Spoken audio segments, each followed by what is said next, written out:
listening to the Narrative Podcast with Halsey Allen. The Narrative Podcast is changing the narrative one episode at a time.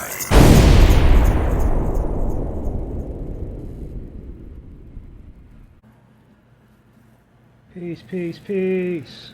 What's going on, family? You're now listening to another edition of the Narrative Podcast.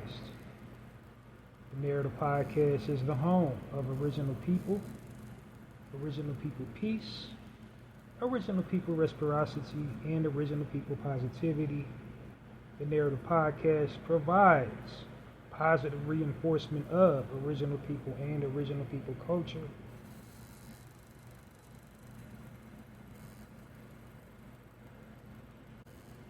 The Narrative Podcast provides positive frames of reference about original people and original people culture.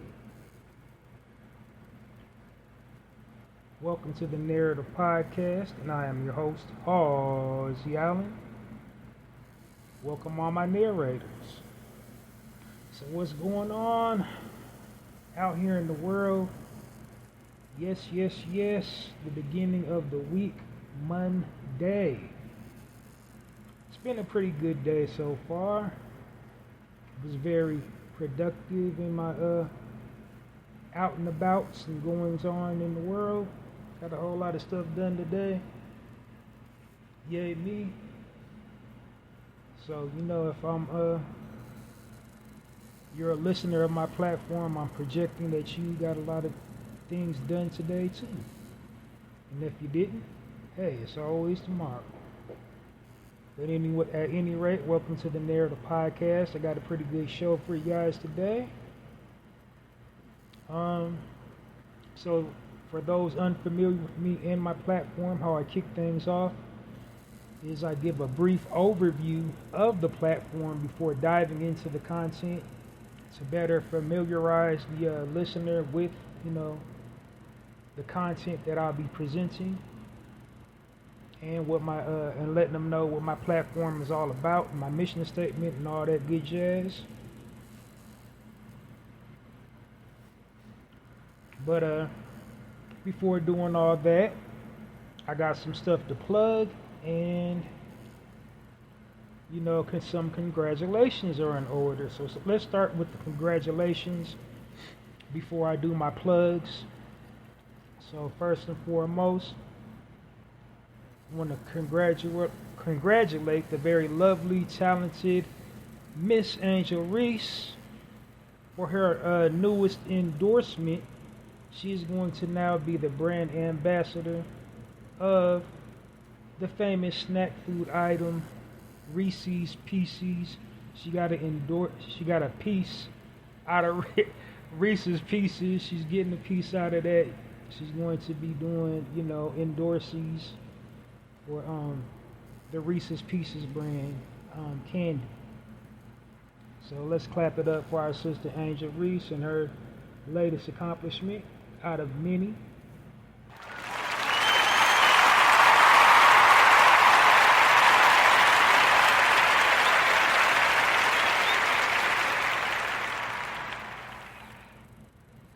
And then also we want to congratulate our sister Lizzo for her transformative weight loss.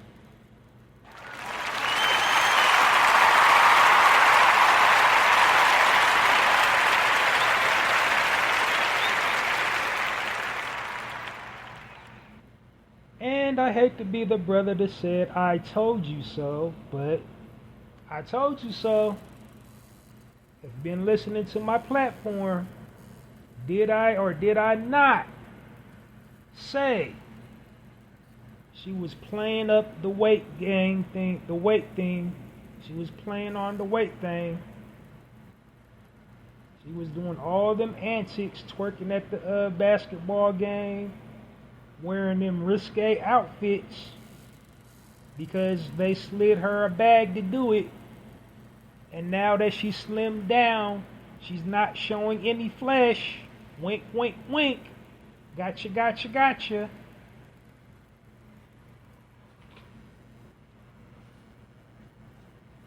But anyway, congratulations to the sister for her weight loss. And so now on to my promotional plugs. Then we're going to dive into the overview of the Narrator podcast and get right on into this content this evening. So starting at the top, the first thing I want to plug is the brand, the Narrator podcast.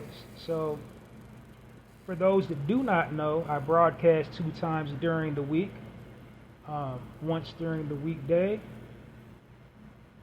Multiple times during the weekday. I try to do at least 3, minimum 2. But I broadcast during the weekday and I broadcast during the weekend. And I have 2 different format styles for each time I broadcast. I got a weekday format style and a weekend format style. So today's obviously a weekday. So during the weekday format style, I only have 2 sections. And then on the weekend format style, I have 5 sections on the weekend. So now that you know the difference, to stay up to date with the latest installments of the Narrator podcast, you would want to follow me on YouTube and X, formerly known as Twitter. And the reason why you want to follow me on those 2 mediums is because this platform that I'm broadcasting on automatically uploads to YouTube and X. So to stay current with the most recent episode of the Narrator podcast, follow me on YouTube. My viewer channel is Halsey Allen. Subscribe to that channel, hit the notification button, notification all, and you will be thoroughly informed of the newest episode of the Narrator podcast. So all my uploads of the Narrator podcast just go into my videos on my YouTube channel, and you will see every single last episode of the Narrator podcast loaded up on my YouTube channel, all in chronological order. And yeah, so subscribe to that, like it, share the episodes on YouTube, and then also follow me on X, formerly known as Twitter, and you will be informed on the latest episode of the Narrator podcast. And another way you can support the platform is to download episodes of the Narrator podcast. Hit the heart-shaped like button, and then leave me a comment in the comment box on the Narrator podcast, and then also share all episodes of the Narrator podcast on your preferred platform, whatever you like to share things on. And the best place to do all those options that I just named is X. So go over to X and click the Narrator podcast link and download. The download button is an icon. It's an arrow pointing down. Click that. That helps me the most. And then also next to the download button, a comment. Leave me a comment in the comment box. And then, of course, share episodes of the Narrator podcast to whatever platform you want to share it to. And then the next thing I want to promote is my personal poetry blog called Hallzies Poetry Corner. Hallzies Poetry Corner is on blogger.com. And what it is just basically a collection of my personal poetry. What makes my poems on that site unique is that they are so versatile, so relatable, Um, so dynamic and creative. I write each and every one of them spontaneously in the moment. I don't contemplate on the subject matter. I don't contemplate on what I'm going to title each piece. They legit come to me, just like come to me out of the blue. And yeah. So that's the unique thing about the poems on Hallzies Poetry Corner. And it's really super duper, like kind of weird is the poems there are so, just detailed and specific and intentional. You would just really be under the impression that, I kind of thought about it a little bit before I wrote each one of them, but that's just not the case. They are all spontaneously written in the moment, left and right hand up to the creator. On a stack of Bibles, whatever, like, promise you I didn't premeditate anything I write on that blog.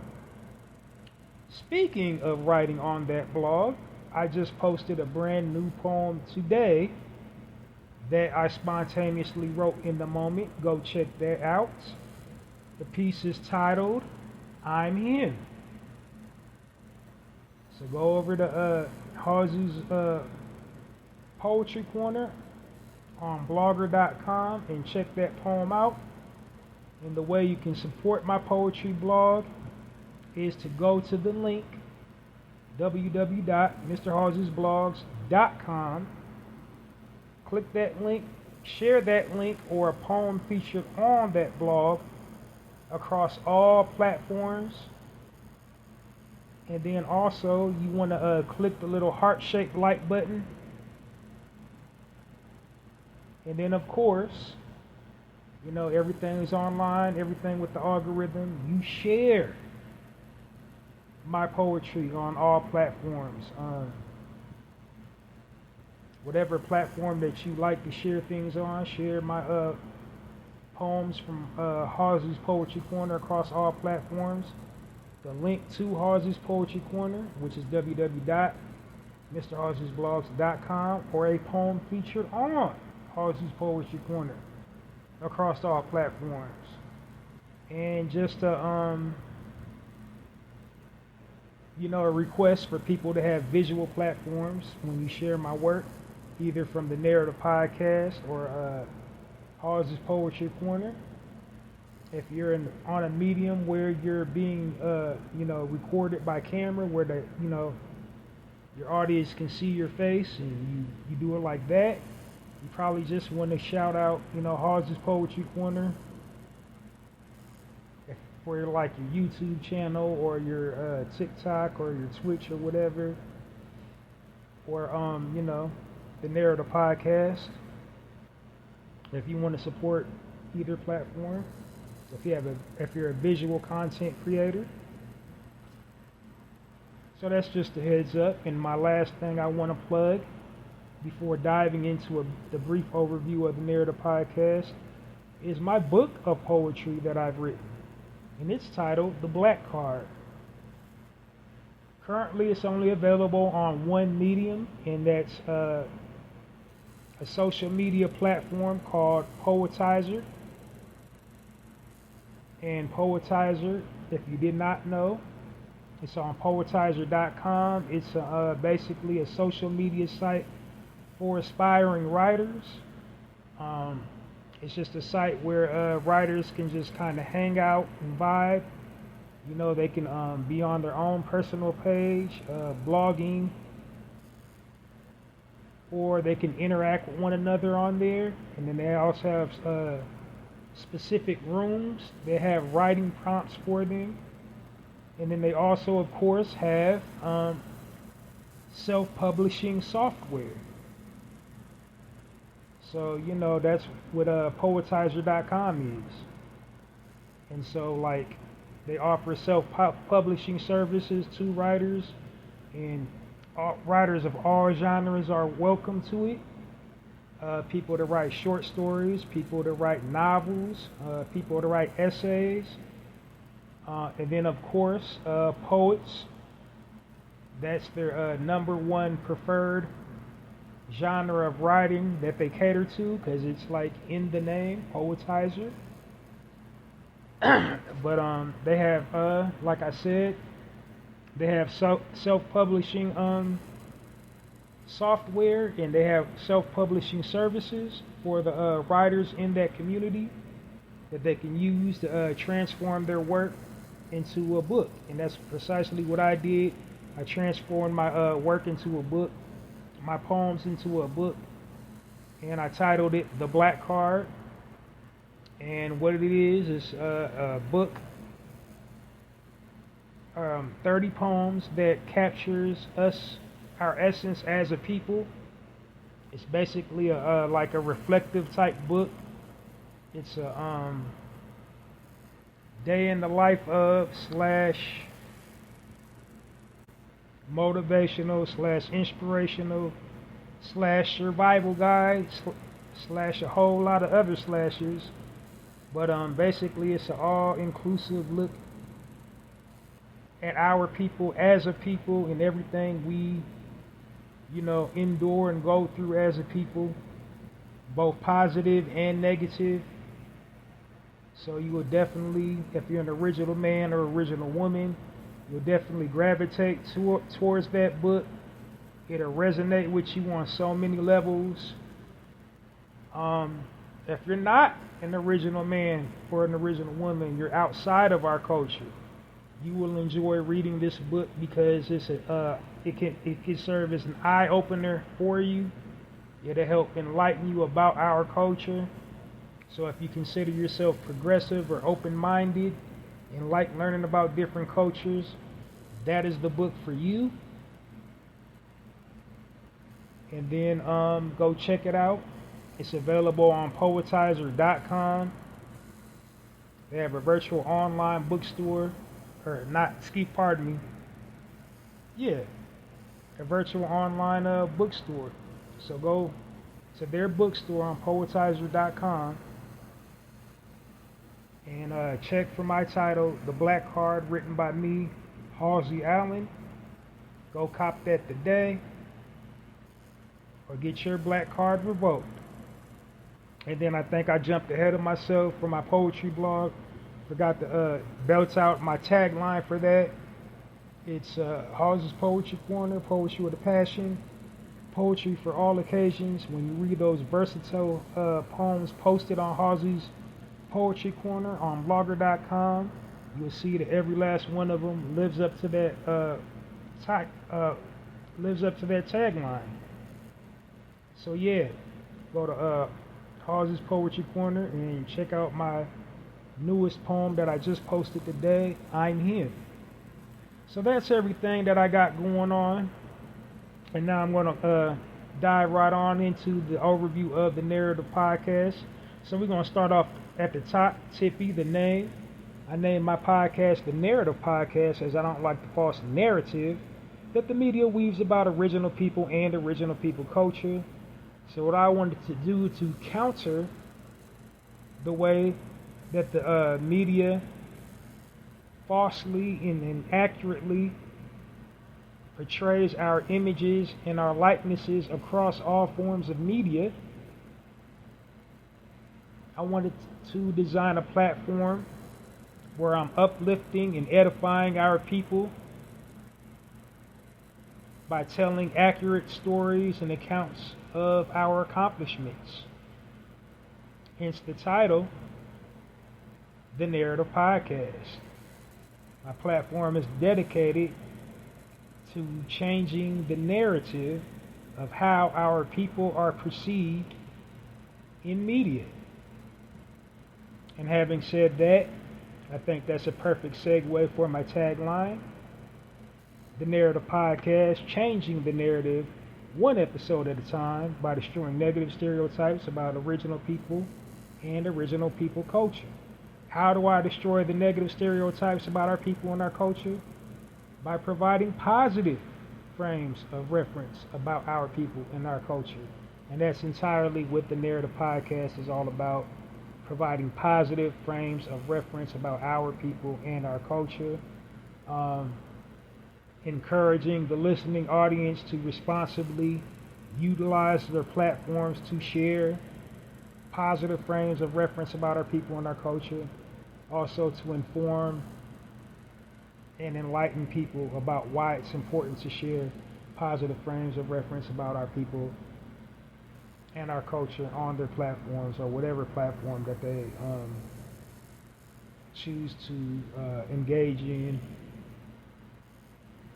And then also, of course, I want to make this, informative and entertaining as possible.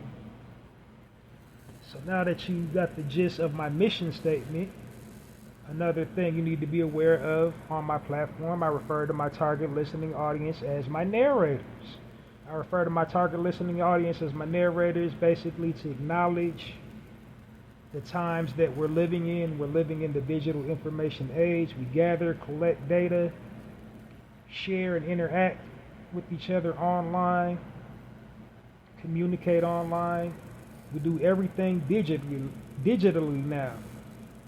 And so like pretty much every digital platform has a bio section. And whatever, person or entity occupying a digital space, when they fill out their bio section, they fill it with the most positive, information as possible. So like, if you're online just for socializing, you tell people, what you're into, your, hobbies and, your beliefs, your values, your turn-ons, your turn-offs, but you make it, from the most positive space as possible. Now, if you're a business, same thing. You tell the world about your product, whatever your product is, and you tell it, in your bio section from the most positive perspective as possible. And then after you have your bio section filled out, you upload content reflective of what you entered in your bio section. And the content complements your bio section because it's, the most positive possible examples of whatever you say you're interested in. Or if you're a business owner, your product, the best iteration of your product. So like say, if I'm in the sports, I'm online, I'm in the sports. I put in my bio section, I'm a sports head, my team is XYZ. So I'm going to upload content of me either playing sports, interacting in sports some type of way, like either going to a sporting event. I'm going to upload pictures of me going to a sporting event,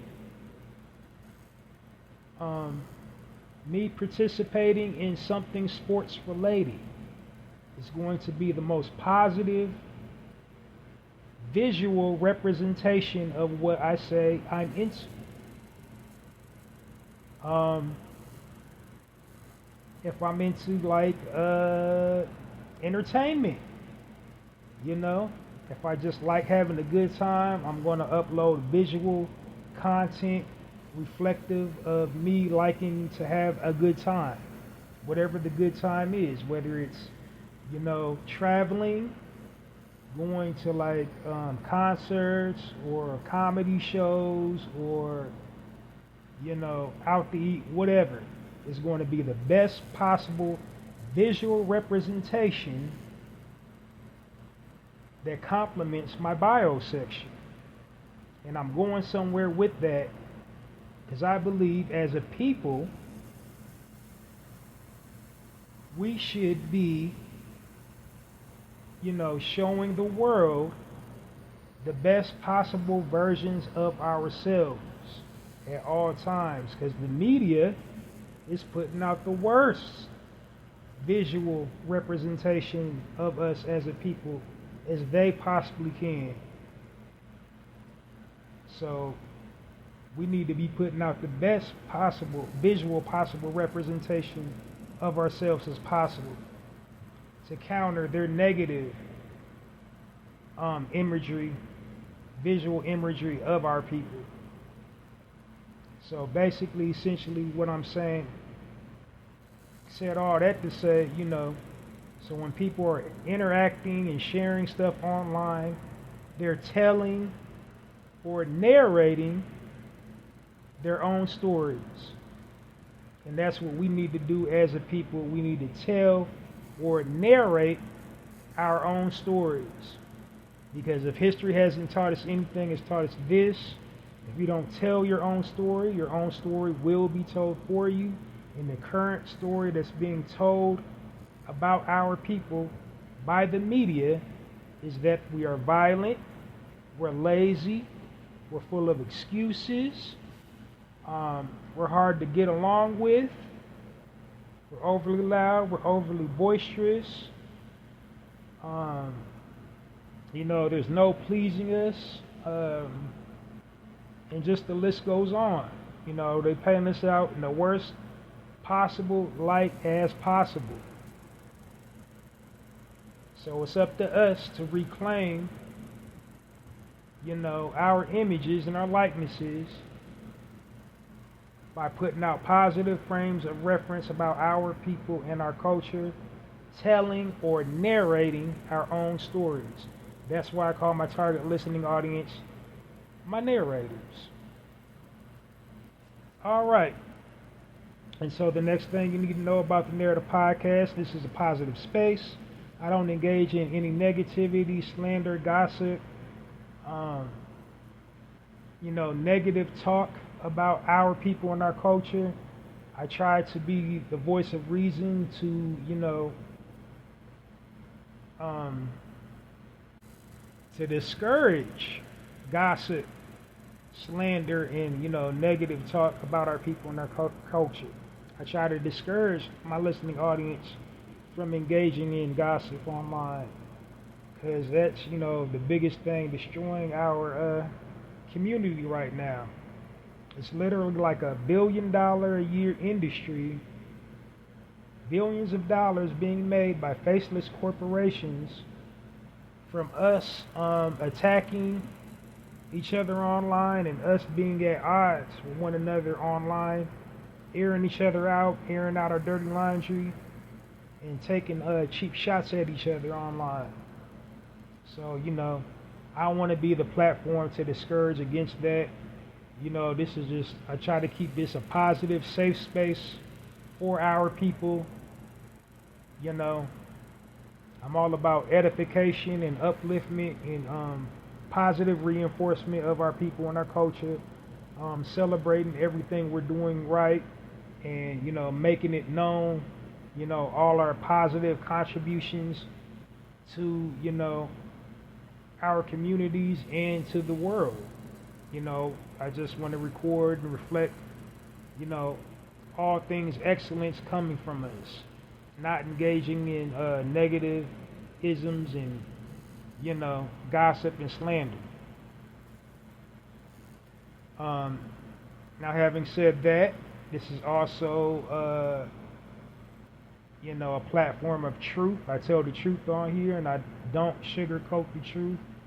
While I don't name call or name drop, I do speak about current events. So if I ever bring up a famous person's name within our community, it's usually from the perspective, I do everything from the bigger picture perspective. Because usually anything happening negative in our community is a direct result of systemic oppression and systematic programming and conditioning. We've been systematically programmed and conditioned by the powers that shouldn't be to interact with each other in a certain way, view ourselves in a certain way, and behave in a certain way. So anytime we're engaging in something negative, usually, those are the key factors at place. You see, we've been programmed and conditioned to behave in whatever, little way, negative way that whatever famous person in our community is involved in, whatever actions, that negative actions that they're involved in, usually can be traced back to systemic oppression and systematic programming and conditioning. It's like, it's not a conspiracy theory, it's a reality. That's what they do. That's why they use the media the way they use the media. To basically like brainwash us, brainwash, people outside of our culture, and just subliminally suggest negative things about our people and our culture. So with us, the programming and conditioning, it takes root in our subconscious, and we just kind of on a subconscious level act out the negativity, you see?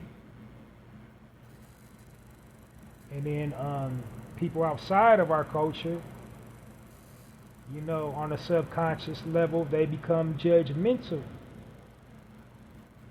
On a subconscious level, they become prejudiced on the subconscious level, start prejudging us based on the frames of reference that they're given to them by the media, you see? So that's how I try to frame things up when, somebody famous in our community is going through a negative time. So it's not to like, bash them or talk bad about them. That's how I usually, frame it up, not to clout chase or, wave ride or whatever. It's just like I break it down from that perspective.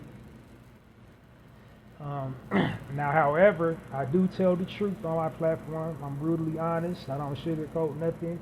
If I do feel, somebody from our community is intentionally misrepresenting our community for monetary gain, aka to check a bag, throwing us under the bus just to check a bag, I will call said individual out on their antics. But other than that, this is a positive space, a space of love, a safe space for our people, a place to be celebrated, and a place to feel good about ourselves. But excluding that particular scenario, I don't talk about nobody. I mind my own business, and I mind the business is paying me, which is to stay positive and encourage positivity. So yeah. Next order of business. It's a time-sensitive platform. I try not to exceed 1 hour per broadcast, and the purpose of me doing that is basically to hold your attention, keep you attentive to the content that I'm trying to deliver, and I can't do that if I'm boring you to sleep. So basically I have like, really detailed notes, and I try to time each one of my speaking points and transition clearly from topic to topic, because there's no quicker turn off than redundancy. This is a audio platform, and it's very easy to be redundant, just talk in circles and not really making any valid connective type points. So I try to keep everything nice and compact, and I try to just make all my points cohesive and digestible for the listener. So I don't want to overcomplicate anything, and I definitely don't want to just beat you upside the head with the message. I just want to deliver the message in a clear as I possibly can, generally as I possibly can, plainly as I possibly can, and hit my points and then move on to the next subject, and just not, I don't want to talk you to death, because that's the quickest way for It's an all audio platform. That's the quickest way for a person to lose interest. You know, we got so much going on nowadays. It's like it's really easy to tune somebody out. You got so much happening on your device, television. You know, I'm competing with the scrolling, so I gotta keep it fresh and keep it entertaining and try to hold your attention for as long as I possibly can, and I try to make it no more than an hour. So if I do go over an hour, it's probably not by much. But yeah, I try to keep it short, sweet, brief, and to the point.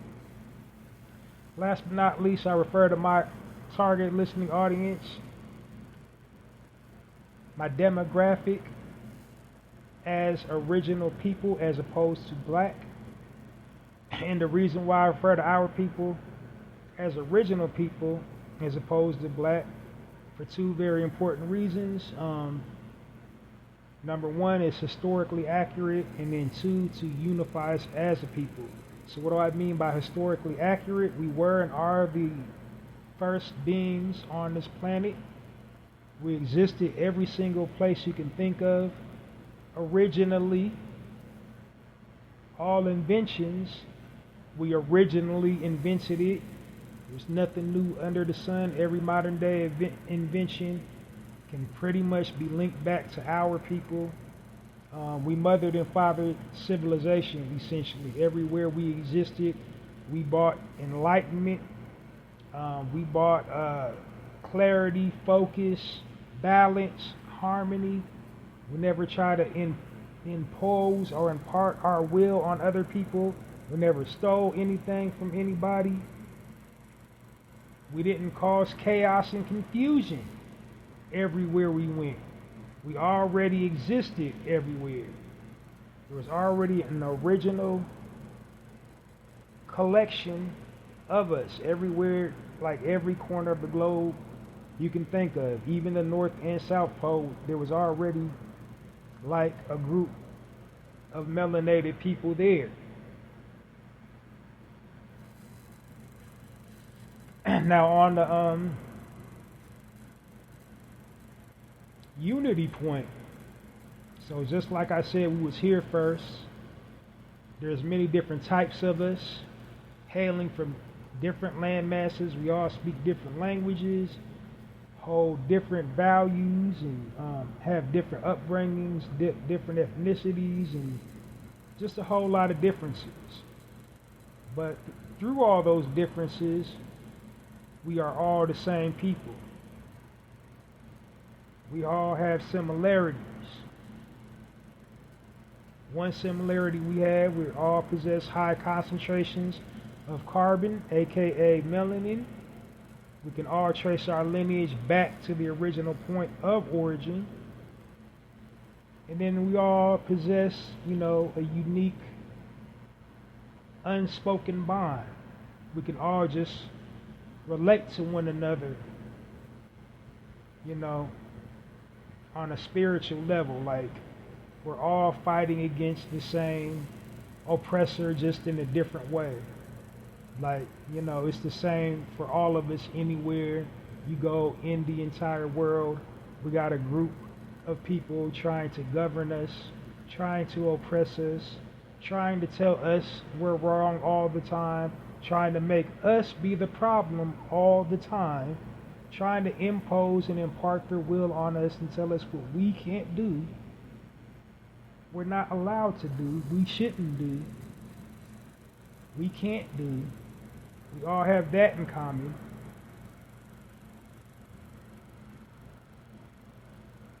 But yeah, pretty much to unify us as a people, because despite all our differences, people outside of our culture, when they look from the outside looking in, guess what they call us?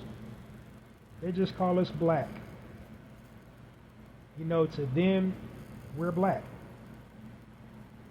We're not, our nationalities. To them, we're not Jamaican, we're not Haitian, we're not Trini, we're not, Afro-Latino, Afro-Cuban, First of all, there's no such thing as an Afro nothing.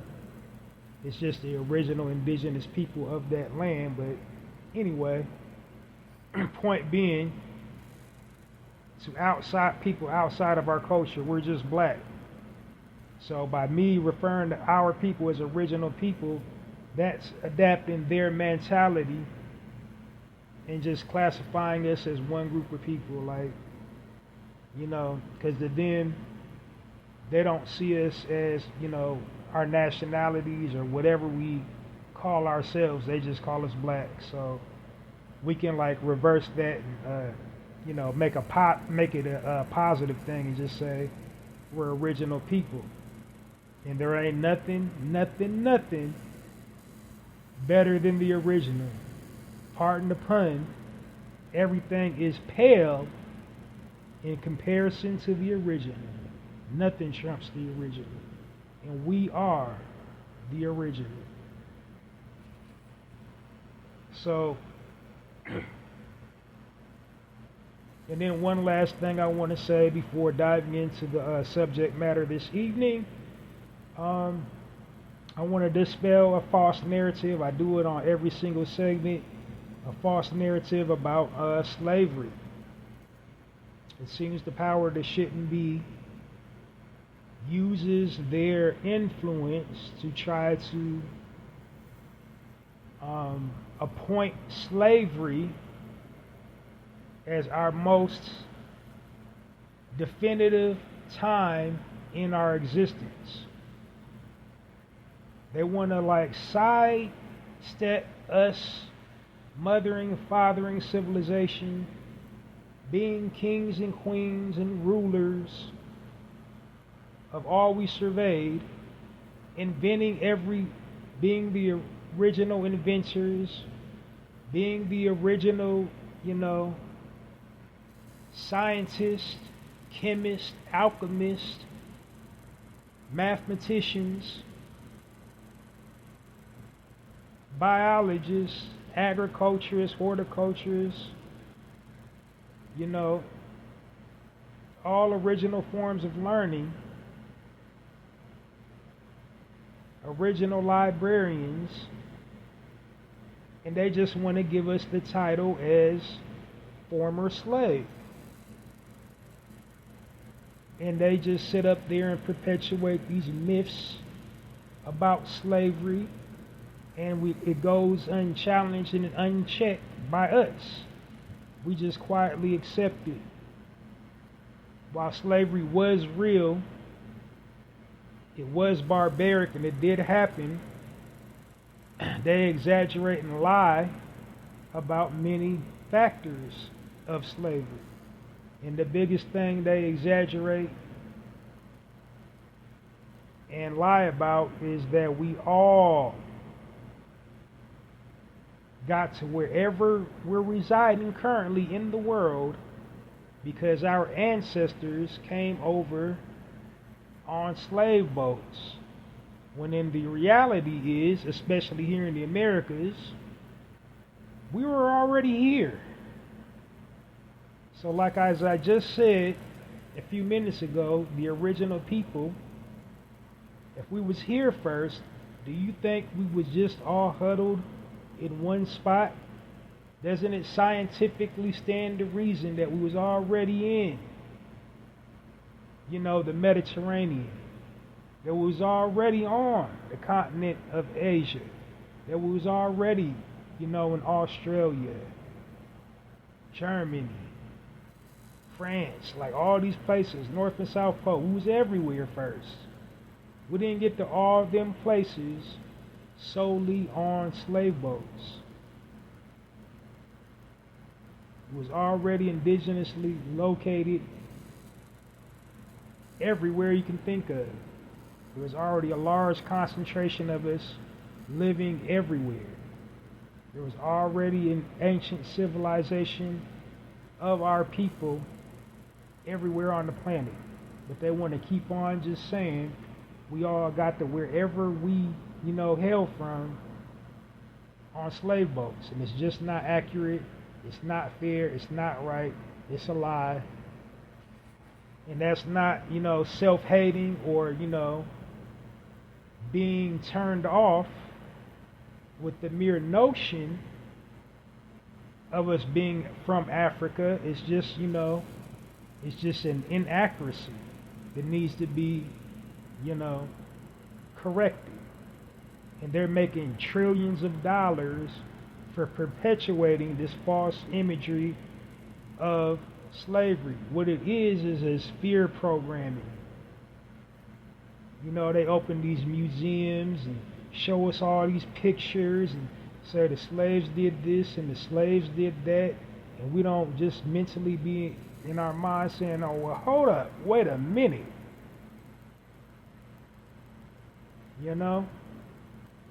We just accept what they're saying about, slavery. They want to perpetuate and paint us being the fearful, docile slave. They want to paint us out as just having Stockholm syndrome and not wanting freedom. When in reality, all throughout slavery, we rebelled in every corner of the globe. Anywhere our people was enslaved, we fought for freedom. We not only fought for freedom, we dealt a lot of damage to the slave masters during slavery. We made a whole lot of them regret ever enslaving us in the first place. But that's not recorded in history.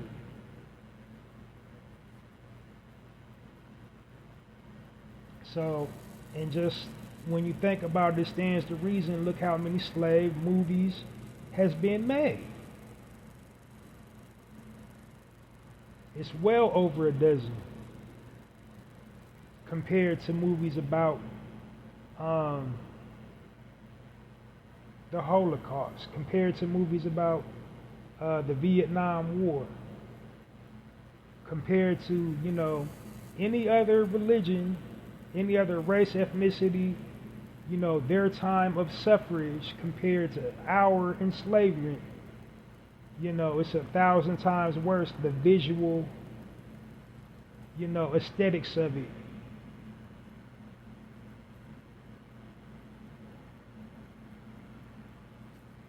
So I just wanted to point out the misnomer, the false narrative about slavery.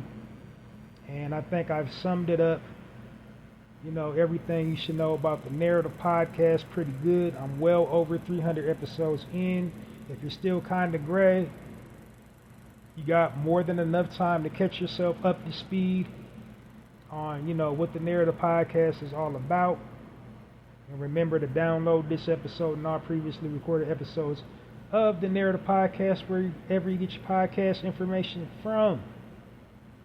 So without any further ado, we're on to this weekday edition of the Narrator podcast. So being that it's a weekday edition of the Narrator podcast, as I said, I have two sections of the Narrator podcast. My first section is dedicated to my mission statement, which is to share positive frames of reference about our people and our culture. And the positive frames of reference that I shared during the weekday about our people and our culture come in the form of positive news articles. And the reason why I feel it's important to share positive news articles is because, the media only circulates negative news articles when it comes to our people and our culture. They bombard us with, negativity in all forms of media, in music, in movies, in television, on the news, in periodicals, ads, you name it. All those sources of information, contain a corrupt, negative, visual image of our people and our culture. Some type of, negative, tainted, distorted image of us that they keep on projecting and keep on circulating. With their, portrayal of us in the media, you will have have us thinking, on a subconscious level, I'm supposed to live in violence. They normalize things within our culture that's just not normal. Like drug dealing and drug using, that's not normal. It's not normal to be an absentee father, to not take care of your responsibilities, but that's normalized with the frames of reference that they give the world about, our brothers. It's not normal to, glorify gun culture. It's not normal to glorify gang culture. It's not normal to glorify like any and all types of criminality. It's not normal to glorify drug addiction and drug distribution. But yet that's glorified and that's associated with our images and likenesses as men. And then on the woman's side of it, they glorify our women being whores, dressing like whores, talking about their private parts, showing their private parts. They glorify that. They incentivize it and they normalize it. They push the negative stereotype of the angry black woman. They normalize that. They normalize the gender war between the black woman and the black man. In an effort to negate family structure, us coming together in unity and raising families, strong, productive families. They don't want to see that. So that's why I share positive news articles, just being reflective of good things happening in our community, us excelling in academics, us leading the charge in innovations in all industries, us coming together, solving our problems, peacefully cohabitating with one another. Just the opposite of the way we're portrayed in the media. So that's why I share positive news articles. To just, I want to change the narrative that way. So without any further ado, I'm going to dive into, this weekday edition of the Narrator podcast with some positive news articles. And then after my positive news articles, I'm going to transition into a couple, current events. And the current events section I refer to as my speaking point section. And in that section, what I'm doing is I'm controlling the narrative, because the media go out of its way to have us looking and sounding, all crazy. So, whatever's going on in the world, I break it down from our perspective. So, that's what you got to look forward to: positive news articles and commentary. So without any further ado, I'm going to dive into these positive news articles. Then I'm going to hit you with the commentary and then close this thing out. All right. So, first positive news article for this weekday edition of the Narrative podcast. The headline reads, Tennessee teacher gives students Air Force Ones. And the teacher's name is Michaela Nash. I believe I'm pronouncing her name correctly. Michaela, Makala. Michaela is the founder of a nonprofit called Drip and Drive. And their mission statement is to empower children through fashion. And she started that nonprofit organization in 22. If you would like to know more about it, you can go over to dripandtribe.org and then follow her on Instagram um, lowercase a k underscore Nash. That's on IG. And that's it, and that's all for that particular article. It was a super short one. It didn't really say, you know, too much about it. Who she partnered with and all that. Well, let me see. I think I have enough time. Hold on. Well, it just really says she partnered with several retailers to pull that off. And the Air Force Ones was a part of her going back to school campaign. Now the program itself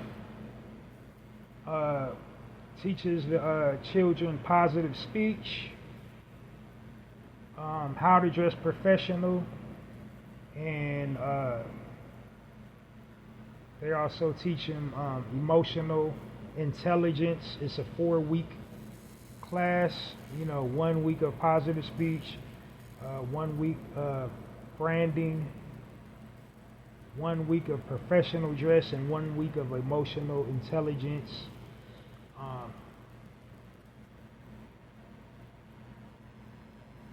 This has been going on since 22. So if you want to know more about her nonprofit organization, how to help, or just more information about it, go to dripdrive.org. So join me in the giving our sister Michaela Nash and Warm Narrative podcast round of applause.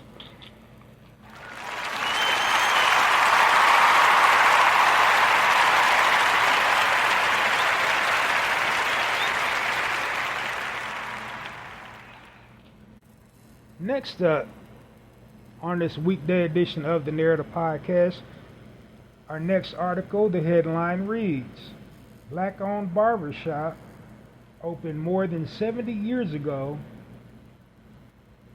and are still in business.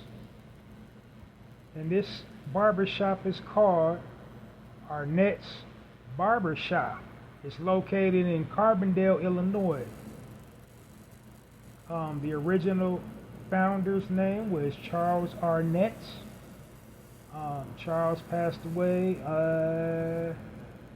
in the late 70s, early 80s, and it was then taken over by a brother by the name of Kent Mason in 1985. It was the central hub for the civil rights movement. There was all kinds of history and plaque in that barbershop.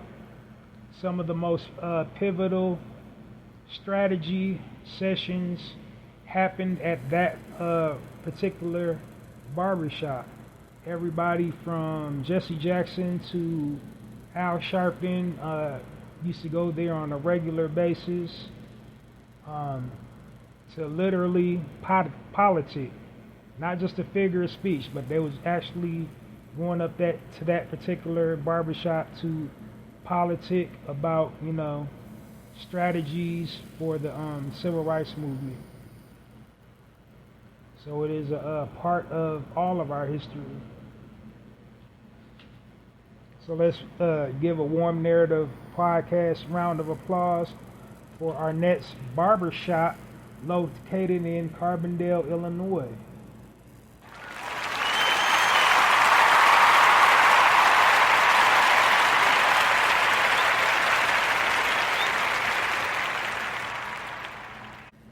Next article on the Narrative Podcast, the headline reads, Black-owned jewelry company partners with school district to teach students how to run a diamond business. And the name of this jewelry store is called, so pardon me, I'm going to get it wrong already. The proprietor is Nigerian, I believe. Definitely African. I'm thinking Nigerian. I know all Africans ain't from Nigeria, but You know, it's an unfamiliar spelling and name, so, but anyway, I'm gonna do my best. Mohey, Moijey, fine jewelry and diamonds. Now this is a black-owned U.S. Army veteran owner. He was, I believe, in the branch of the military, the Army branch of the military. He is based out in Washington, D.C. And if you want to know more about that particular company, go to moheydiamonds.com, MOJEY diamonds.com, all lowercase, no spaces. His company partnered with Rockville,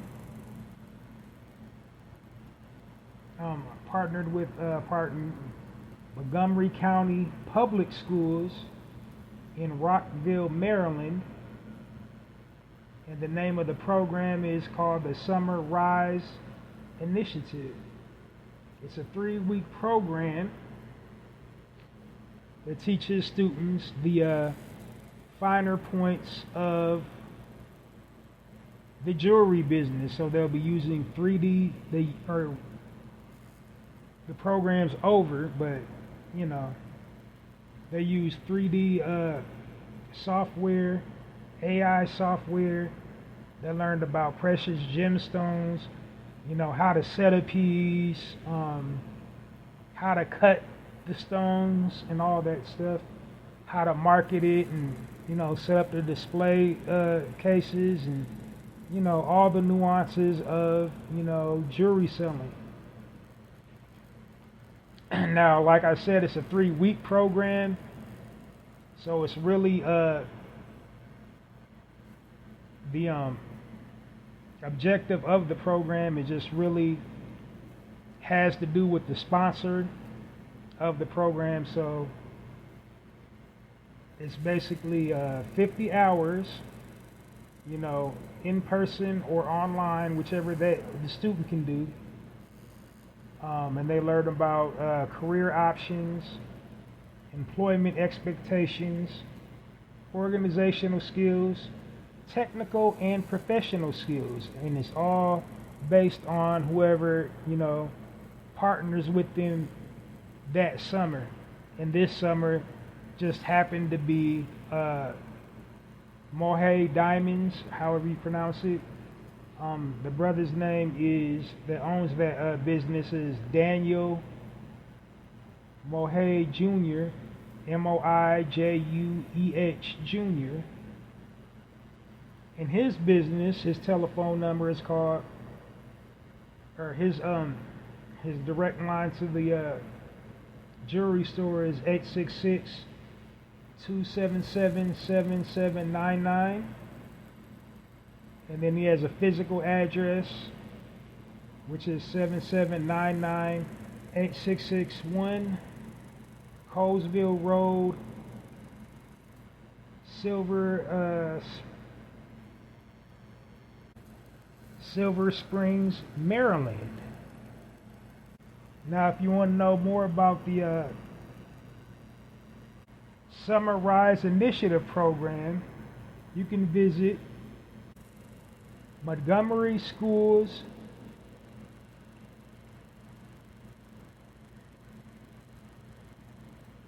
smd.org/departments/Summer Rise Program.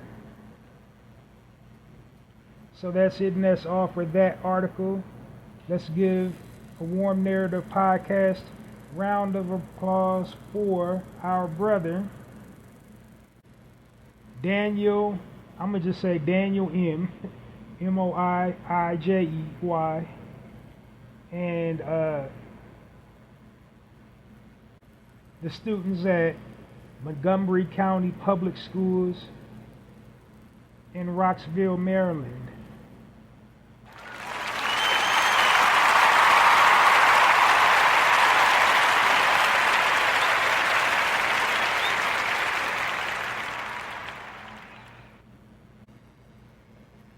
Well, and now for our very last positive news articles on this weekday edition of the Narrator Podcast. The headline reads, Pinky Cole gives two of her longtime employees with their own vegan restaurant. So if you didn't know, Pinky Cole is the CEO of Slutty Vegan. Just one of the umbrellas under her. She's actually a serial entrepreneur. She got a whole lot of businesses, but her thing that she's most known for is Slutty Vegan. So this article, it just happened this month. The article was published on August 14th. She announced it on the 15th at a franchise celebration, celebrating all the years at their 15th annual, franchise celebration, or however long they've been in business. Or pardon me, my notes is all just discombobulated. It was the 6th anniversary of Slutty Vegan. That's where she announced it. And it happened to be on the 15th. Okay. So Slutty Vegan had been open since 2018. And she announced that she would be gifting two of her day one employees, who are Angel and Nisha. They didn't say their last names in the article, but apparently they have been with Miss Cole the entire time that she launched Slutty Vegan. She was there at the beginning stages of it when there was just a pop-up. And so to, reward them for their loyalty, she decided to give them their own Slutty Vegan franchise. And that is so positive on so many levels, because a lot of us, when we become successful, we forget the people that was there for us from day one. A lot of people don't do that, and that's kind of what's wrong with our community. We've been corrupted into deviating from our true nature. And what is our true nature? Our true nature is kings and queens, gods and goddesses of the universe. So we've been deviated from acting out in our true nature. And as rulers, we're kind, just rulers. We want for our brother and our sister what we want for ourselves. And we should want for ourselves excellence. So, Pinky Cole has achieved excellence for herself. And she wants, to surround herself with excellence. She has an excellent staff, excellent teammates. She wants to set, everybody in her circumference up for a win. Anything within her powers to set you up for a win, she wants to do it. And that should be the attitude of all of us. If all of us had that heart and that tenacity, I know you can lead a horse to water, but you can't make him drink. But damn it, if I got the resources and the know-how, it's yours for the asking. All you gotta do is ask. I can't, instruct you what to do with it, and how to do it, after I give it to you. But if you ask and I got it, then it's yours, and we should all have that mentality. And then we will win a lot more. But we want to be stingy and, just have this me and mine mentality. As long as me and mine is straight, I ain't worried about nobody else, And that's a bad attitude to have. But Didn't want to get too long-winded. I just wanted to point that out. You know, that's everybody wants to scream they a boss. You know, that's the mentality of a boss for real. This is what a boss is really supposed to do. It's supposed to make, you know, a boss is supposed to make sure everybody around them is good. Everybody in their circumference is good. Because everybody in your circumference is a reflection of you. So if you profess to be a boss, everybody around you supposed to be a boss.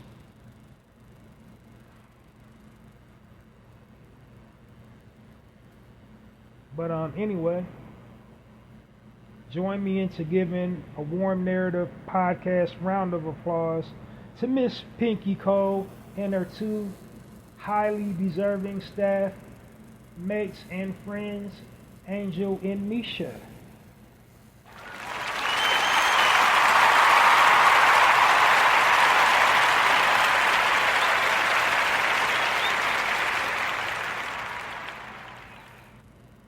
All right, y'all. So on to my final section of the Narrative Podcast, weekday edition. This section is my current event section. I refer to it as my speaking point section. So I got two very interesting speaking points, you know, for this evening. Just got two little things to touch on, and then I'm gonna leave up out of here. So first things first, national headlines.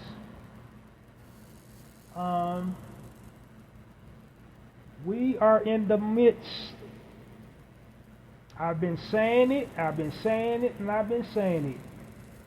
Literally go through my episode logs. I've been saying this all the way back in like the late hundreds of the Narrative Podcast. I'm a little bit over 3 now. I've been saying this since like episode 150, 160. We are in the midst of another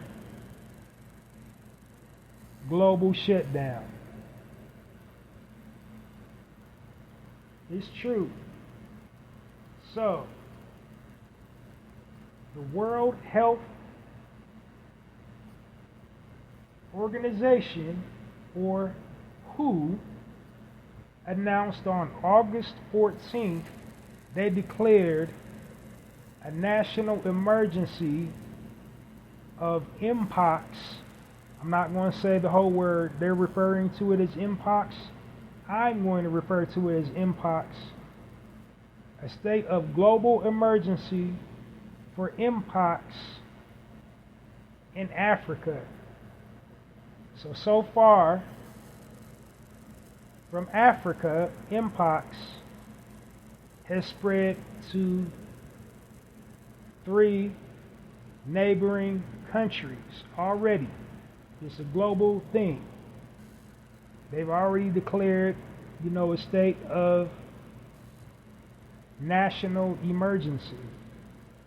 So when they declare a state of national emergency to contain said virus,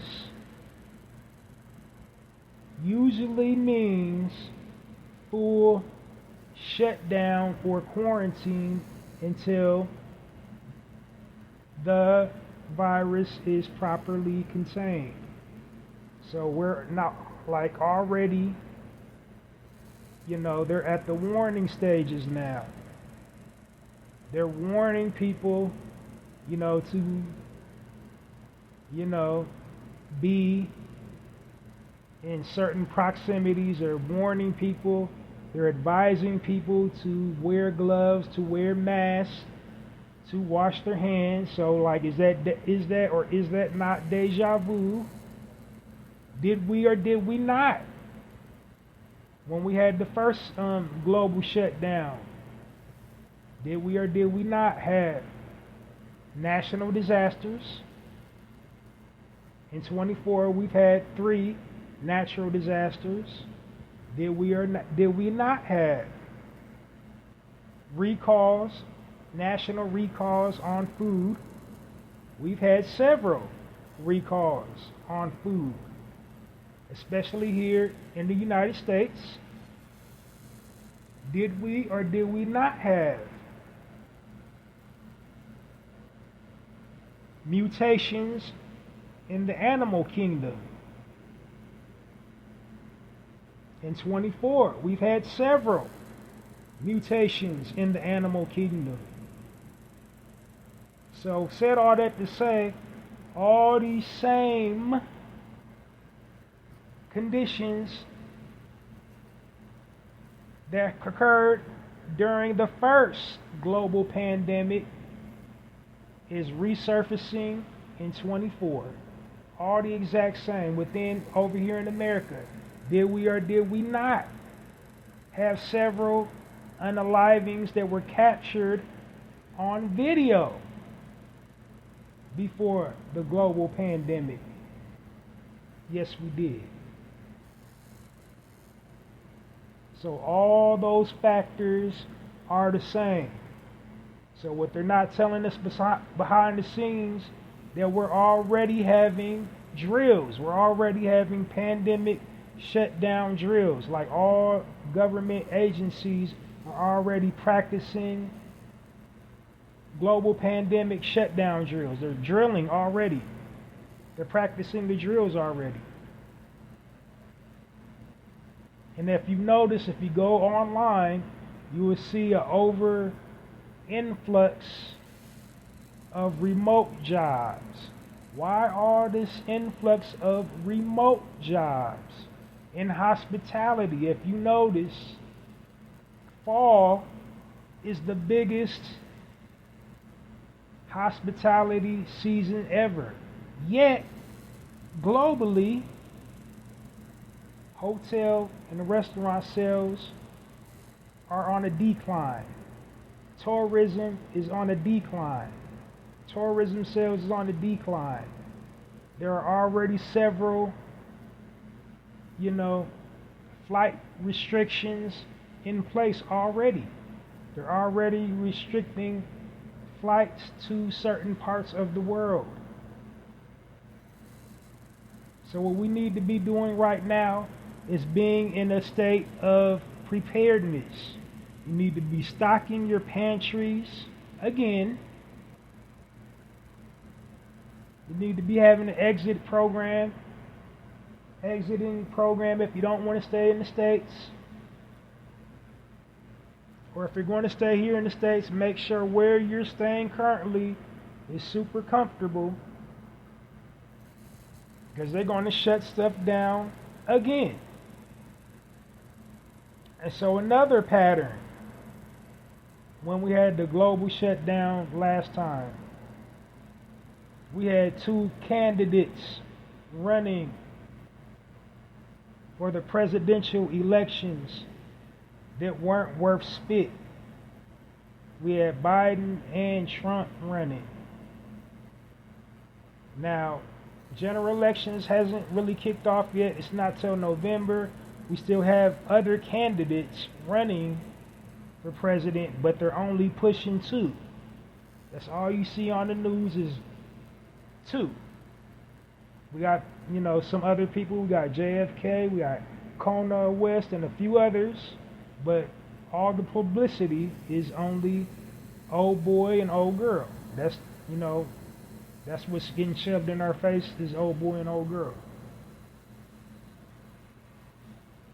I don't even want to say their names. I'm saying old boy and old girl. You should know who I'm talking about.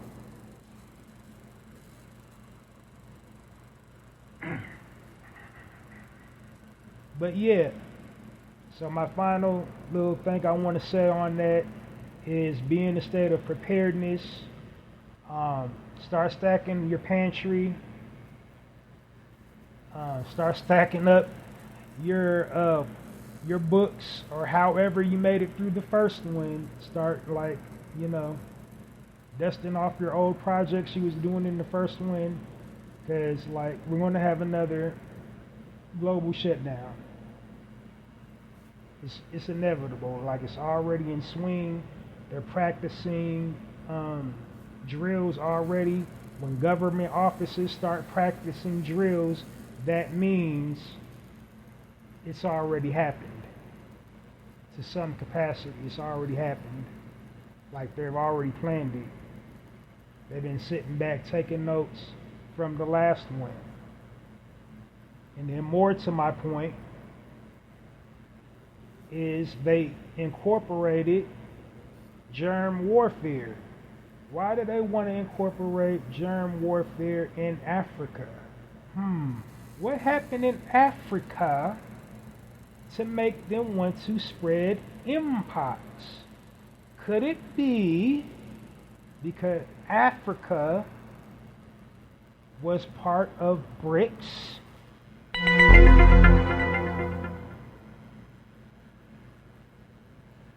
Who is devaluing the US dollar?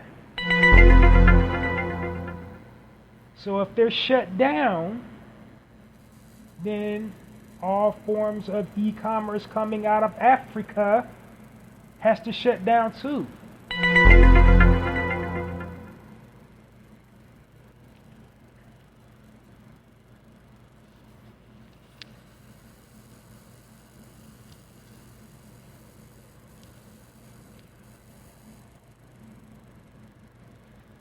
So that's just my final little takeaway on that. It ain't no real conspiracy theory. If you're a real actual critical thinker, you can connect the dots and come up with your own, point of view or perspective on that. But, it's not like nothing new under the sun. It's not like they've never not done something similar to that before. But you can draw your own conclusion, but you should be, getting prepared for what's coming around the corner. Another indicator is, inflation, the food prices. What's especially getting taxed? What's especially getting taxed right now is, herbs, roots, things that can heal your body. Like last time, was going into scarcity, citrus fruit, ginger, turmeric, red onion, things that can heal your bodies. If you notice in grocery stores, they're really kind of expensive right now.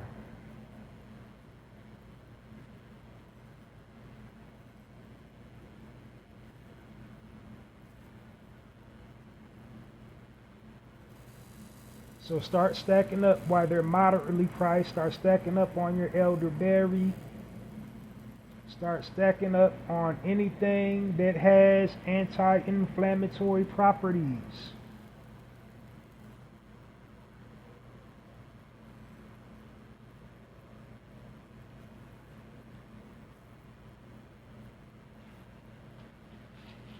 Start stacking up on anything that has antimicrobial properties. Start stacking up anything that has antifungal properties.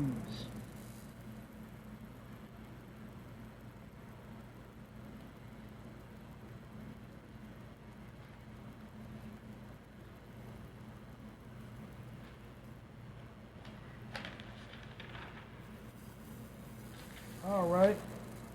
So that's just what's globally going on around the world. That's, the one thing I feel worth talking about. Everything else kind of happening in the news is really kind of centering around the border crisis and the elections. So I don't really feel like I can give a perspective that you haven't already heard on either of those.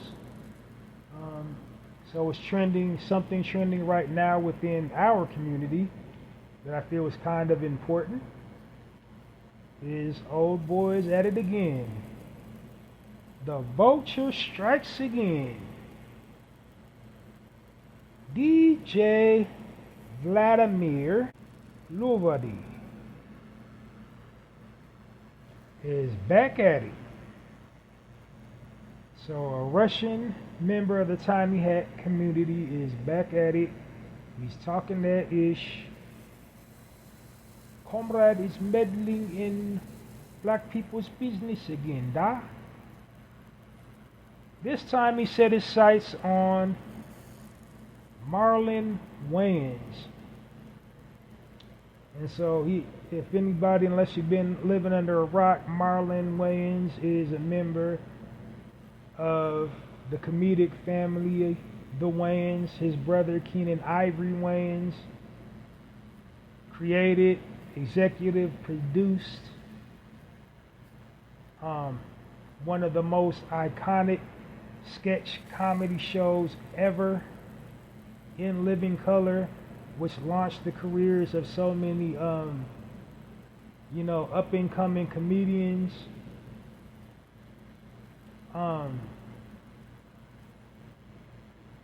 The likes of like people like Tommy Davidson Jr., Jamie Foxx, Jim Carrey, and so many more. David Allen Greer, and then everybody in his family, his brothers, Damon, Marlon and Sean, and so many more Wayans, too many to say.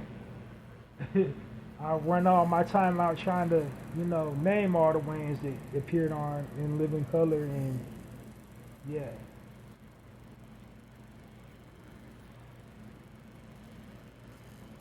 But anyway, so what had happened was, he asked Marlon to,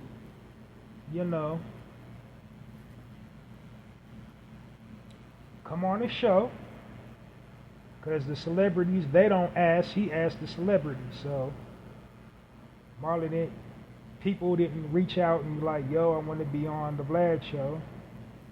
He reached out to his people and was like, yo, would you like to come on the show? He said, sure. I want, $40K, which I believe is modest for a celebrity of his caliber. Whether, he wants to concede it or not, Marlon Wayans is an A-lister. He's not a bum. He's an A-lister, and has been an A-lister for well over 20 years.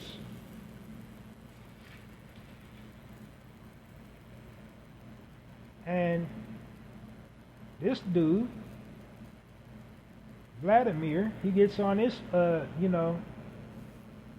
on X, formerly Twitter, he gets to popping off, talking about, you ain't worth 40K, and telling him, who he's not. You're not a Chris Rock, you're not a this, you're not a that. And, like, just really ill-informed of his resume.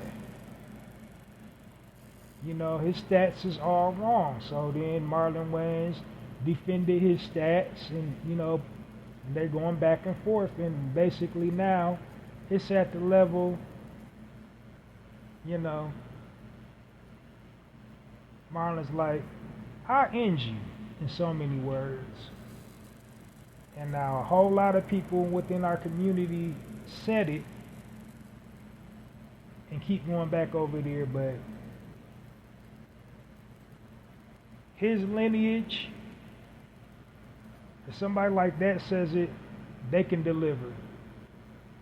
They can deliver. Somebody on Marlon Wayans' caliber, if he really wants to just be super greasy and ornery, he can really, if he really wants to.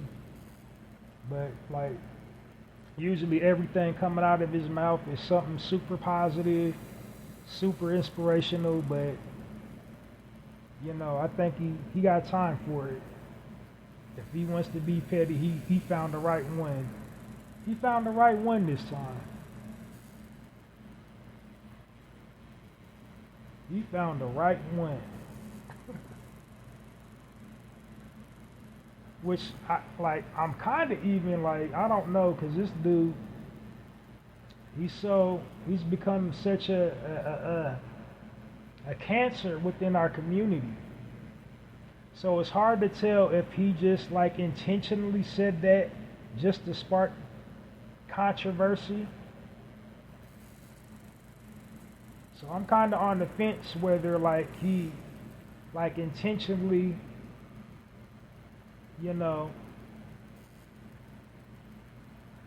poke the hornet's nest, because like sometimes, you know, in his little warped mind, he might thought that was a good strategy, because now he is in direct competition with Shannon Sharpe. Shannon Sharpe is booking some, you know, A-listers coming out of our community. They're going over to his platform as opposed to Vlad's platform, because ever since, you know, not that I'm pocket watching, I'm just making the observations. Ever since Shannon Sharpe came on the scene, you know, his numbers been kind of going down. And now he fancies himself,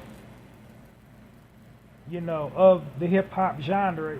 You know, I'm wondering in his mind, is he doing like the rappers do, like trying to compete when they're trying to compete against another MC? Is that, you know, is that his methodology? Well, I'm gonna start beef with everything centered around Shannon Sharpe. Anybody that's rocking with Shannon Sharpe, I'm gonna try to knock him out the box. I'm gonna try to use my platform to knock him out the box.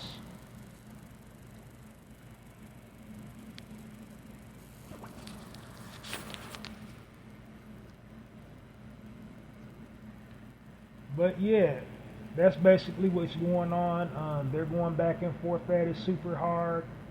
And it's been going on for several weeks now. Like usually when people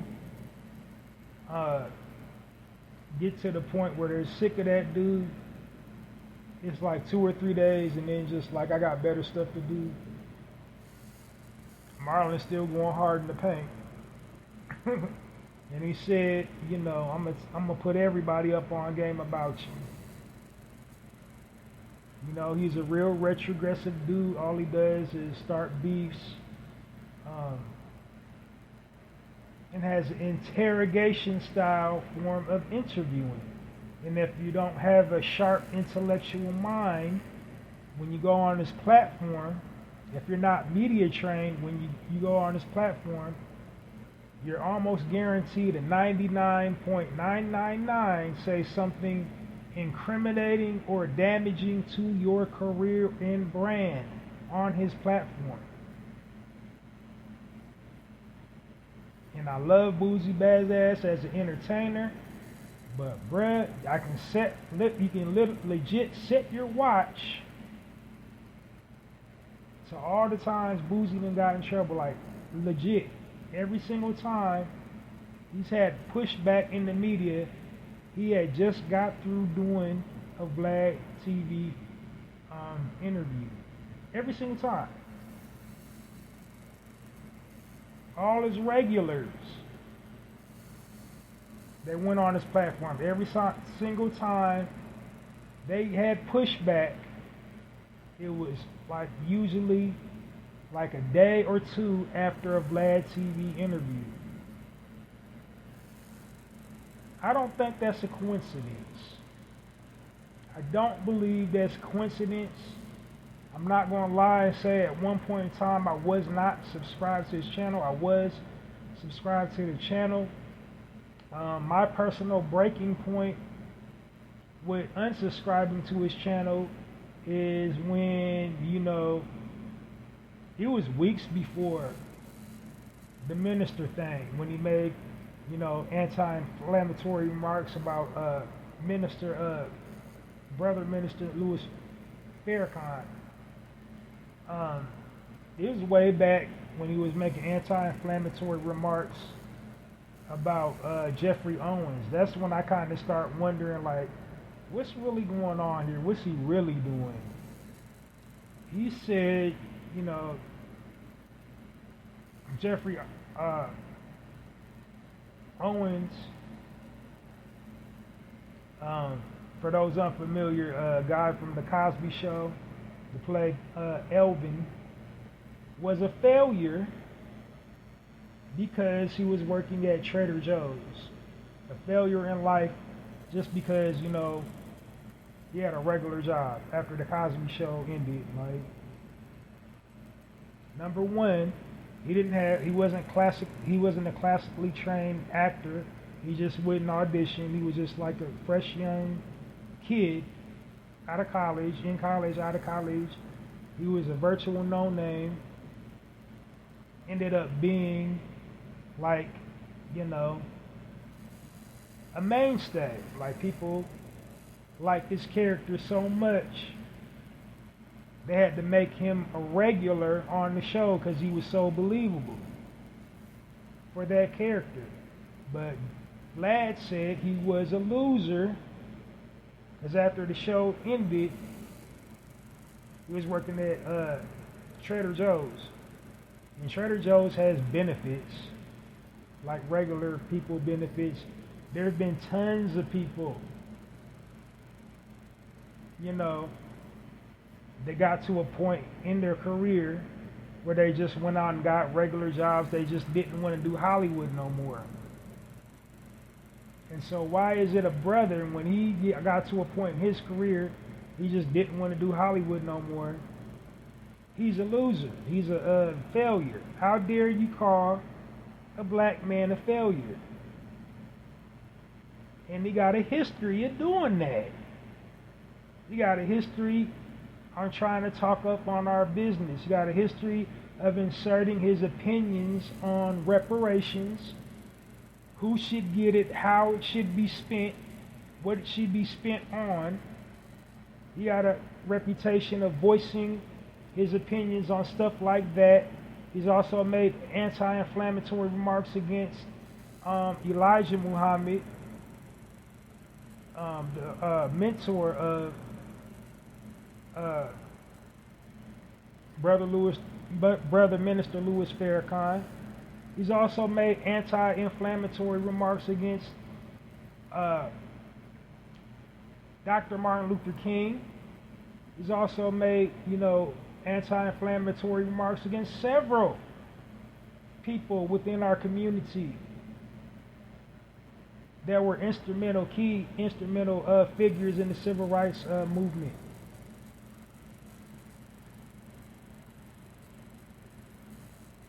He's also made anti-inflammatory remarks against several people within our community, in the conscious community. He's made anti-inflammatory remarks against Dr. Sebi.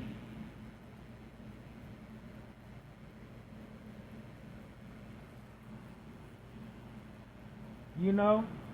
And I think the last interview is still going viral today. One of his mainstays, Lord Jamar of the Brand Nubians, he turned up on him over Dr. Sebi. He's like, you know, it's still going viral today, and ain't paid that dude a dime for that.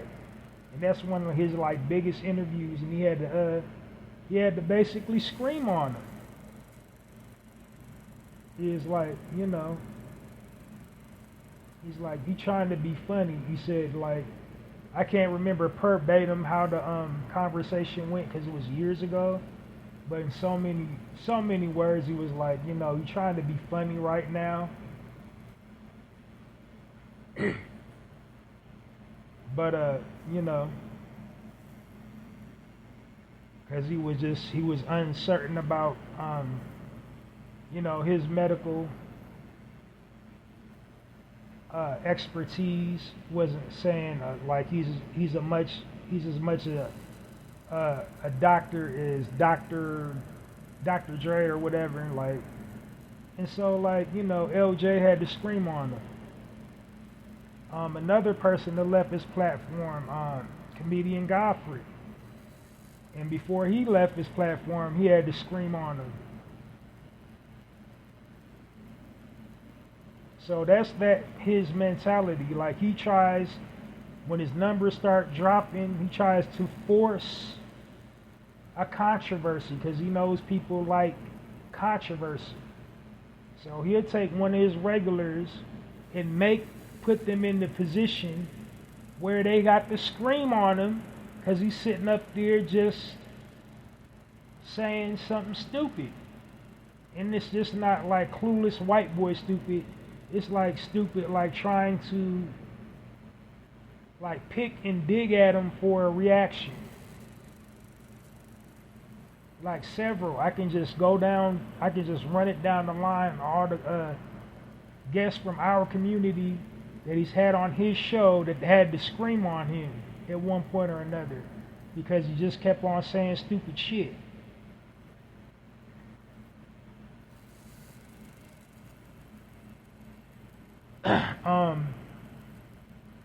Another unsettling thing about him, he is like really fixated on criminality, all things criminal.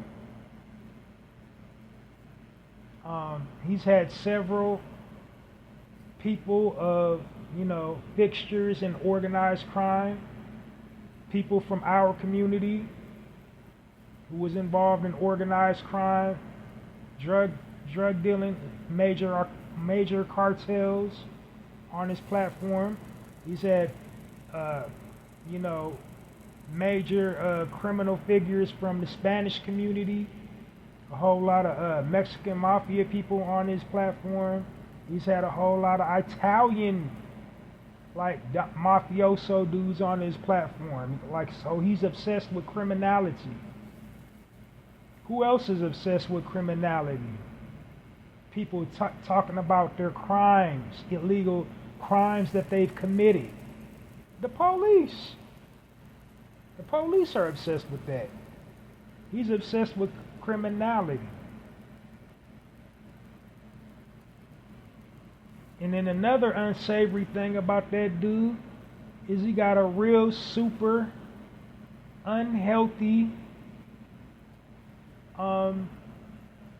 fixation on our brother Tupac Amaru Shakur. Like he's past fanboy. He's like creepy, weird, obsessed.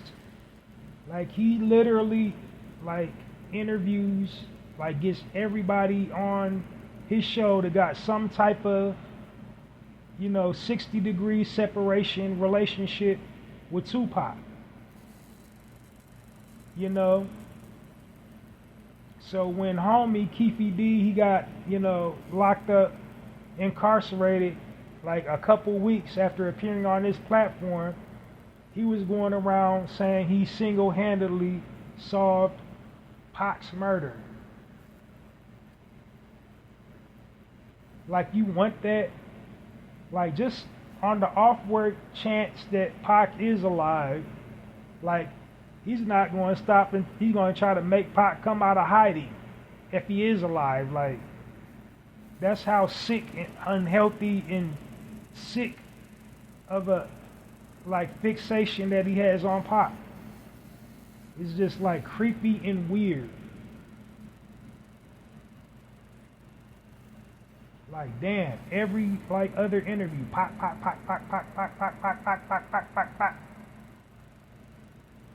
He wants to try to get as much untold Tupac stories as he possibly can. Like, he is fixated on Pac, is what I'm saying. In a bad way. In a bad, unhealthy, weird, creepy way.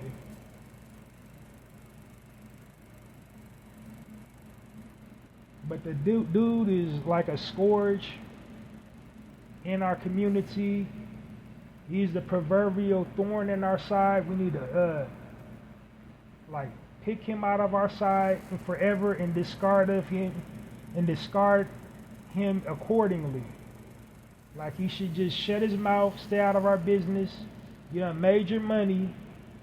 Like, he's over so many other projects. Like, go to another project and just pull the plug on Vlad TV. Like,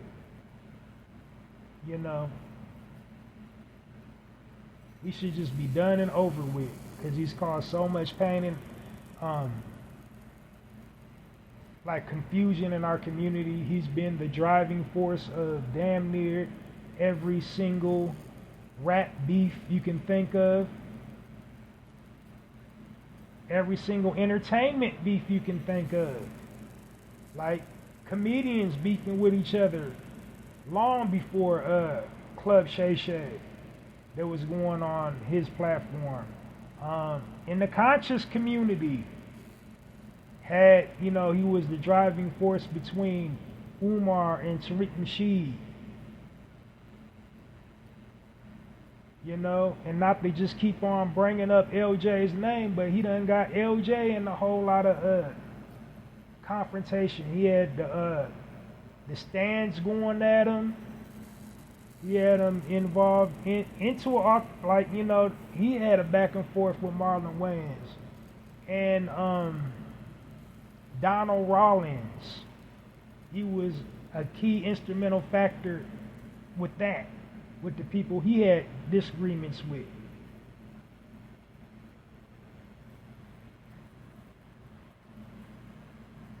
Fanning the flames, fanning it.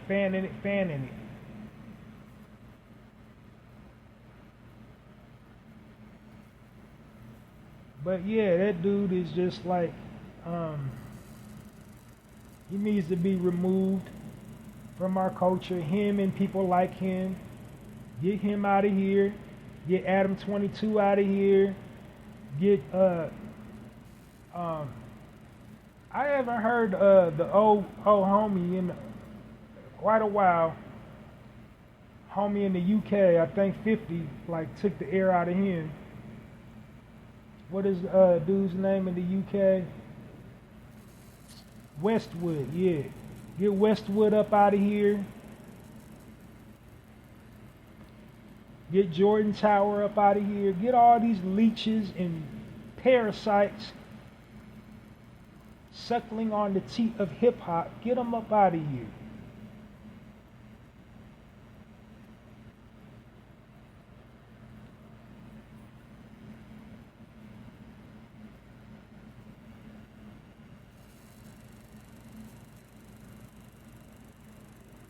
I mean, sure, you can't tell a grown person what they can and cannot say, on their platform. They have to take a tablespoon of accountability, but in that atmosphere, he creates an atmosphere to where you're most likely going to say something that's going to get yourself in trouble. You're going to either get demonetized, some angry hate mail, some angry fan mail.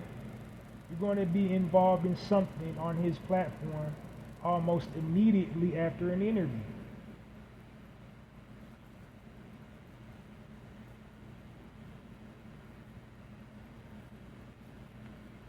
But like I said, I think he found the right one. He found the right one. Because Marlon Wayans is the right one to give him a run for his money. He's coming with the jokes. He's a roast master. And he got a good heart, but he can be super petty if you take him there. If you take him to that petty space.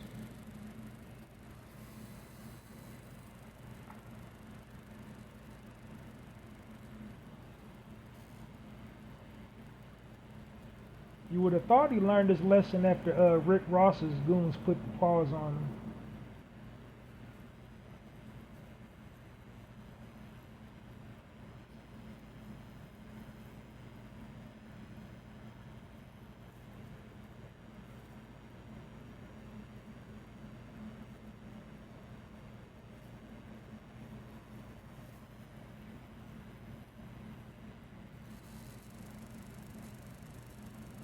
Well, like I said, that's just what's going on in our community. I felt it was important to talk about because this dude is just, he needs to be permanently removed from, all of our issues. I really wish all our entertainers in our community would quit going over to his platform because, he's a part of the problem. He's not a part of the solution. Now, I'm not going to say there wasn't some good interviews that come out of his platform. Bill Duke, tremendous, top tier actor. I don't think the Gen Zers would know who somebody like Bill Duke was if he didn't appear on homie's platform. You know, there've been some really good ones that, you know, had some real motivational, inspirational stuff to say. So I ain't going to completely discredit him, but for the most part, he really been delving out some damaging media as far as our community is involved. Like, it's been more harmful stuff than helpful stuff.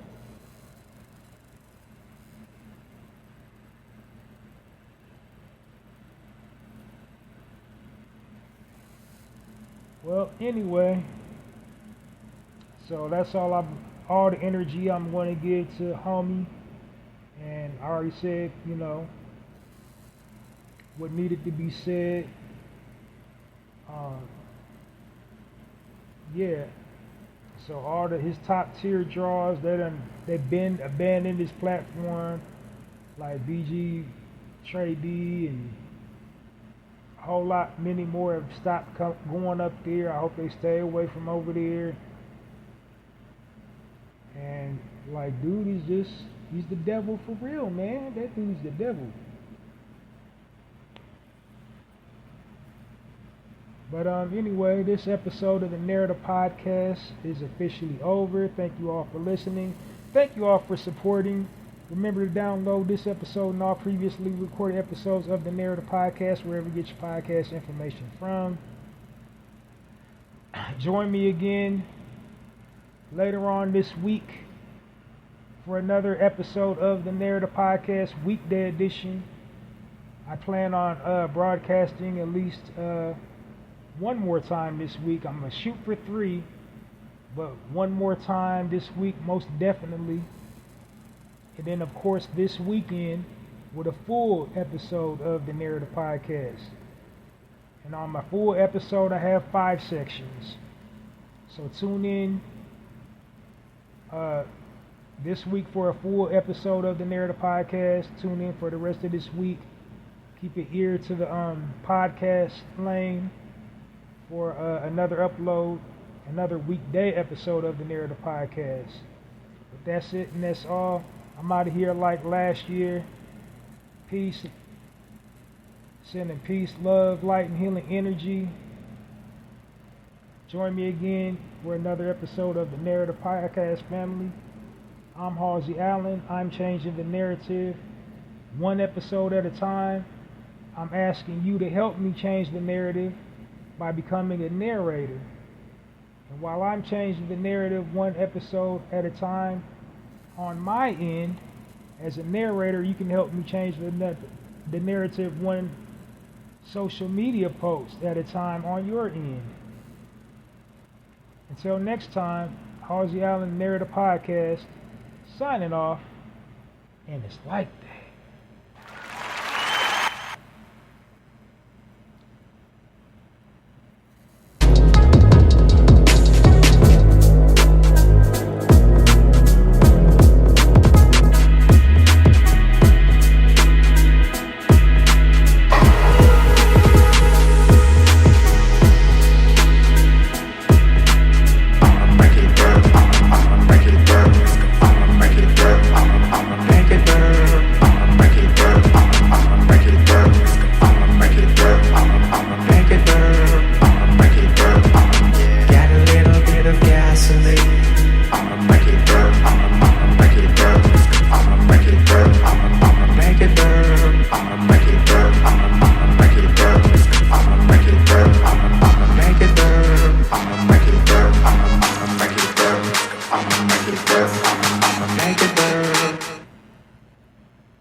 Listening to the Narrative Podcast with Halsey Allen. The Narrative Podcast is changing the narrative one episode at a time.